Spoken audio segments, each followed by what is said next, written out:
Mesa Redondo, and today I'm pleased because I will go to present you to Simon Chatzigiannis. He is an entrepreneur, author, self-taught neuroscientist, and ex-IT consultant.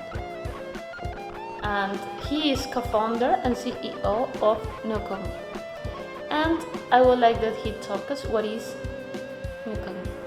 Thank you, Simon, to contact us, Science Luxembourg. Simon, can you tell us, please, what is Neucogni, and please, which is your main product? So we are one of the 15 most promising wearable technology startups in the world, according to Startup City, which is the leading media source for latest news and discussion topics on tech startups. And we are an early stage neuromodulation company building fashionable lifestyle neurotechnology wearables, basically caps at the moment, sports caps. And our vision is to make neurotechnology available to the wider public and in the long run to organize the world's cognition and emotions. And second question is, the product. So our main sector is we call it cognitive wearables. We found a unique spot in the market where basically we have hardly no competition. There's one other company and they're startup and they do something completely different from us. So basically we don't have any competition. With further growth, we are looking to also enter the consumer medical products for the treatment of anxiety, depression, and eventually also neuro disorders. We don't do that from now, just simply because they require a bit more time and a bit more research. We believe that what's stopping people from taking advantage of neurostimulation products at the moment, well, we know that neurostimulation works and it's very effective. What's missing is the good product design in the existing devices. So our competitive advantage, among others, is in providing a strong user-friendly brand. At the same time, user-friendly, intuitive design in all our products, basically plug and play, very simple to use. And we want to bring to the market not just one product, but a range of wearables, many different hats that each of them have different effects. They utilize a different neurostimulation method with different benefits. Oh, very good. Excellent. And what is your vision to Neucogni? So as I said, my vision for Neucogni is to organize, our real vision is to organize the world's cognition and emotions. And to do that, we need first to have a wearable. What the consumer market doesn't have is something that they can wear on their head that's nice and comfortable to wear, that doesn't feel awkward, that doesn't feel intrusive to their lives. For example, see, I have right now, I've got a mobile phone. I know what a mobile phone does. I can punch some numbers and then I speak to somebody, or I can even go on the internet. Or, I've got a laptop and then I can use it to go on the internet, or, write things on Word, and I know what that does. Or some people have a vaporizer and I know what that does. You press a button and you take a puff and it feels like a cigarette and it relaxes you. What they don't have is an equivalent product that's very easy to use and it feels non-intrusive to their lives, that they can just wear it, they press a button and they actually get the benefit that they want, which is first, mood improvement, and then other benefits like working memory improvement, verbal recall or mathematical skills.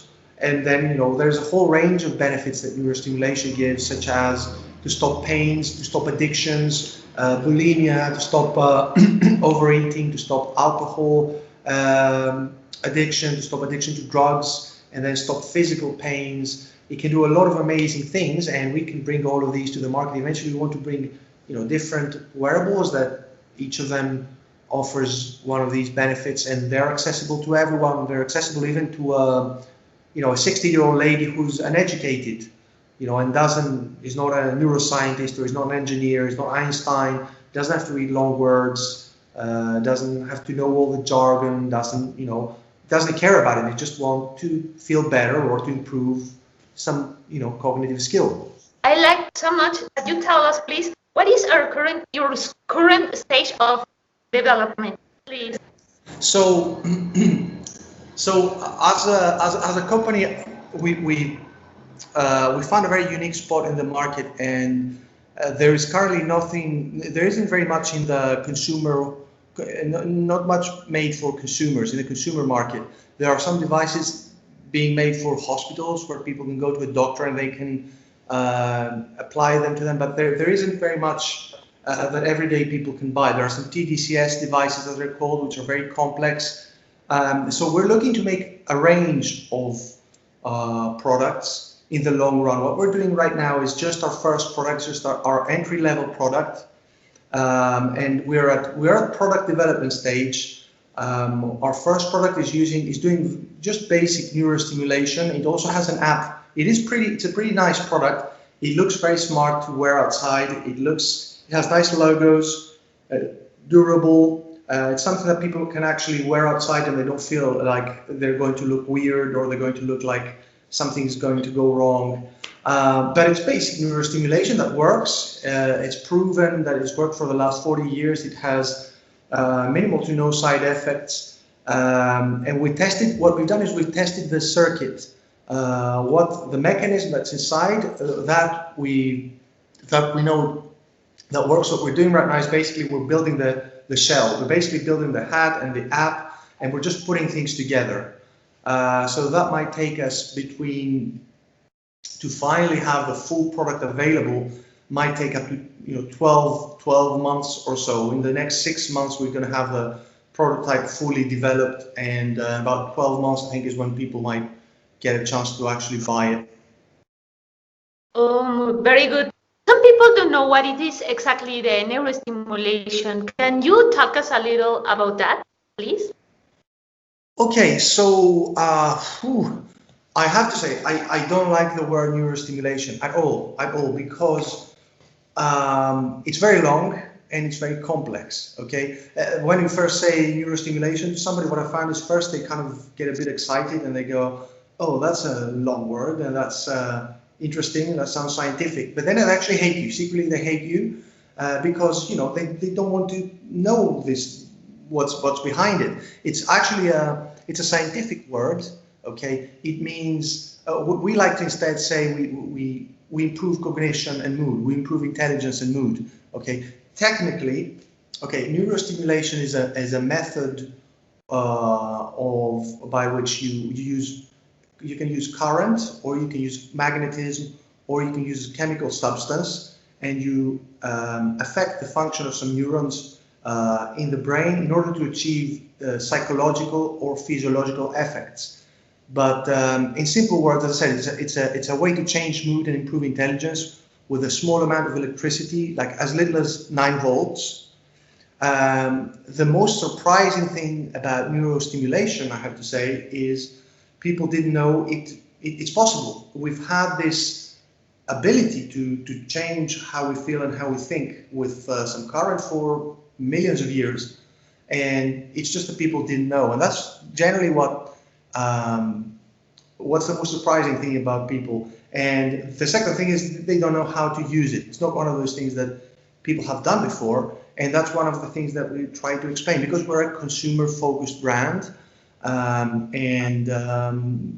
want to explain. We want people to know how to use this technology. So speaking of that, since I said I don't like neurostimulation, why I don't like neurostimulation? Because I said it's complex, and depending on how we present it, it gives the wrong impression about what it actually does. It gives the impression that it's dangerous or that it's very complex to do. To put it in another perspective, what people have today to change their mood, it's done either with physical interaction, or, for example, by doing sports, by doing some activity, people may feel better, or we may eat food, and then food is broken down in the stomach, and then all the substances are absorbed, and then that causes all these changes. Or sound, which is again auditory stimulation. We don't use the words metabolism or auditory stimulation or something like that. We don't use these words. And yeah, this is the reason why I mentioned this is, again, I want to go back to it's the whole impression about neurostimulation that I don't like. When people eat food, it goes to the stomach, you know, we've got digestion process that begins, and then the food is broken down to basic substances, they're absorbed by the stomach, they go to various places across the body, okay? If I start presenting eating like that, it sounds like it's some kind of science, you know. The same thing with wine. For example, you know, if you drink a glass of wine, okay, if you I know if you drink it, well, if you speak about a glass of wine as a set of chemical substances, okay, it will look weird, okay. Maybe most people don't know, but a glass of wine has potassium sorbate inside, potassium metabisulfite, sulfur dioxide, podotannins, also known as enological tannins, and in order to make wine, it has to go through a fermentation process, and then there's that helps prevent microorganisms from spilling the wine and improves the flavor and while inhibiting enzymatic browning in white wines. And you know, if I present wine like this, people are going to think that I can't drink a glass of wine, and we need to ask a scientist, you know, and then they go, how many milliliters of wine should I drink in order to get the mood, to get my right mood? With neurostimulation, the reason why I say this is because neurostimulation is presented, when we say neurostimulation, we're kind of like we're explaining what we're doing in a similar way, and then that raises people questions. It makes them think that it's very dangerous, and actually, well, it's not as simple. Like a glass of wine, you can drink one glass and it makes most people feel good. Some people, it makes them, they actually get liver problems immediately. Some other people, they want to drink more, and then some become alcoholics. It can be pretty dangerous. It's kind of the same thing with neurostimulation in some ways. What we do in our first product is we put a little bit of current. It's like we just touch, you know, we tickle the head with a little bit of current, not with 5,000 volts, with 9 volts, and has almost the same effect as a glass of wine, or you know, as a cigarette. It's kind of very subtle. Okay, so because we want to avoid people thinking, don't want to exaggerate, scare people away basically with complex words. You know, I like to keep it simple. You know, neurostimulation is a method to change mood using electricity that simply people didn't know existed and haven't really used very much before. And part of what we're doing right now is we want to try to start training people of how to use it for their benefit.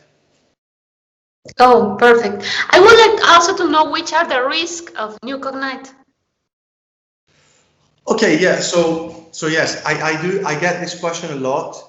And it's true, you know, whenever there's something new that comes out, and the first thing that people ask is it dangerous? Is it dangerous? More than they ask for the benefits. And okay, that's reasonable because nobody wants to get into danger, most of all. Okay, so neurostimulation, just to put the facts correctly, it has been, first of all, TDCS. Okay, the method in our first product is called TDCS, which stands for transcranial, which means all over the cranium.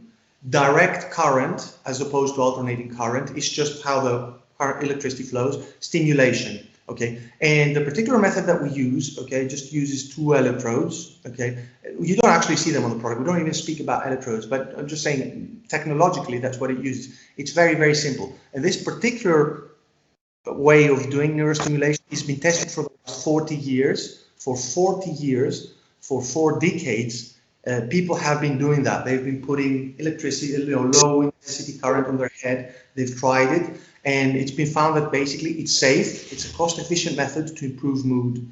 The worst side effects that have been found are, for some people it doesn't work. I think for about 80% of people it works. For the rest it doesn't work. Sometimes it's because of the skin impedance. Some people have thicker skin, others have slimmer skin. The other reason why it might not work is because they have to apply the electrodes to the correct spot, or because of the hair. The hair also interferes. Okay, and then for some people they get headache or they get a nausea. Simon, I would like to know how your company, Neucogni, will go to make available the cost to the people, and what are you doing to raise funding for your company? Okay. Sorry, the first question was what are we doing for people? To make available your product, the costs. Oh, the cost. How do we raise funds? Okay, so currently we're raising funds for the development of our product. Our plan was, well, right now, because these wearables are new in the market. Most companies do the same that we do, which is we do a crowdfunding campaign. So we're preparing some crowdfunding campaigns. We're going to raise money online from a lot of people for our first product.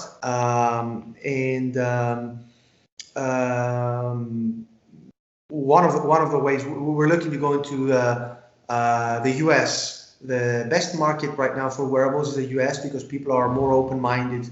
Generally, they buy. It's a richer market for one. People have more to spend for a more kind of newer, innovative products. They like new things, and that's where wearables are selling the most right now. So we're currently preparing a campaign in the US, Kickstarter, Indiegogo, to raise our first funds. That's one of the ways. Also, I'm here in Luxembourg right now, and because our plan was also to eventually come to Europe and start selling to major cities in Europe and eventually, expand across more than one continent. And I've been involved here in Luxembourg. I've networked with many different startups. What they're doing right now in Luxembourg is they're trying to grow the entrepreneurial activity. So they want to make it a center in Europe where people will want to come and register their company, basically. So there's a lot that happened this year. The Founders Institute opened. They've started this program. This is for the second time, Fit for Start. So, which is it's a startup accelerator program.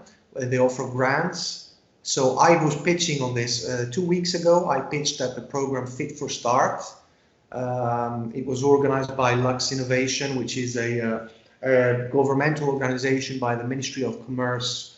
Unfortunately, we didn't get this grant, but that doesn't mean anything about our company. Obviously, they have some criteria. I think primarily the reason is because we're very US focused, so they wanted to choose more of the companies that are going to integrate much more in Luxembourg, and we said we were going to sell in the US. I think that's what put them off. It doesn't mean anything else.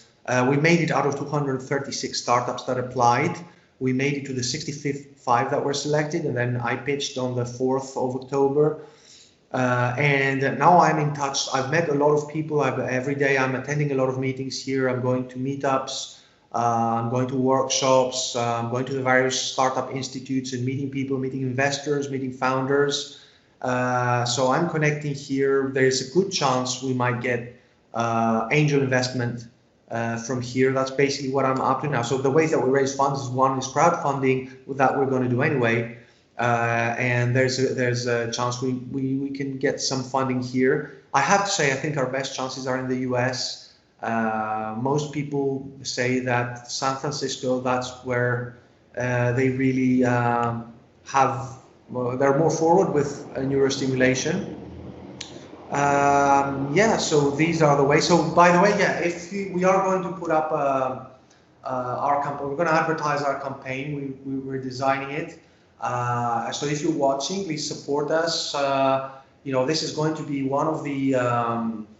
I think it's a breakthrough product. It's going to revolutionize so many things from how we interact with other people. It can prevent mental illness. It can make us interact with ourselves in ways that we never thought before. It is so exciting and it's so potentially helpful. And there's no other company at the moment that's making anything like that. So we want to be the first company that will bring this to everyone. We're very human-centric. We follow neuroethics principles. We really want to help people. We're not one of these big scary companies that want to get into people's heads and control them and whatever other companies project. We don't do that. We're very we really want the best for other people. We want to give them technology that otherwise they wouldn't be able to have. So we're going to put it up on our website. We're going to put it on our Facebook page, our Neucogni.com, and our Facebook is called Neucogni. We can find you there. The people can find you there in the. Yes, it's www.neucogni.com, our website. We also have a page on Facebook which is called Neucogni, and we'll have Twitter. I think our main page is the central contact point, and then they can find it. We're also on LinkedIn. We're very active on LinkedIn. We're putting posts about everything we do, about all our news, and the people will find out immediately. We're going to advertise our campaign very much, and we want everybody to come and help and support us. So we get a chance to give them back, this technology. Simon, thank you for your time. That was very interesting. And we will go to continue looking what you are doing. Thank you so much. Thank you, Liz. And once again, it's been fantastic to be here. Thank you, and I really enjoyed it. Thank you, and and I hope we speak soon. Thank you. Right. Thank you to our friends also. Bye bye. Bye bye.